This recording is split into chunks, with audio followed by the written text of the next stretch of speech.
पुण्यातल्या एका क्लायंटची मी आज स्टोरी सांगणार आहे. वय वर्ष 41, अमेझिंग अकॅडमिक्स, 60 लाख CTC.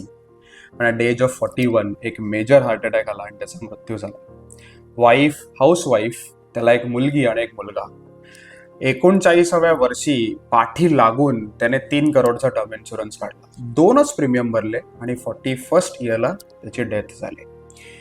फॅमिलीला 3 करोड रुपये मिळाले, ज्याच्यातनं 1.25 करोड मेजर होम लोन आणि कार लोन वाईपआउट केलं.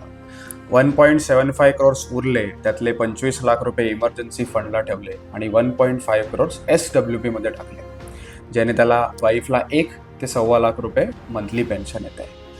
बाबांनो, term insurance is very important in life. भले तुम्ही इन्व्हेस्टमेंट्स थोड्या पोस्टपोन करा, पण टर्म इन्शुरन्स नक्की काढा. तुम्हाला टर्म इन्शुरन्स काढायचा आहे, हेल्थ इन्शुरन्स काढायचा आहे, तर फॉर्म भरायची गरज नाही आहे.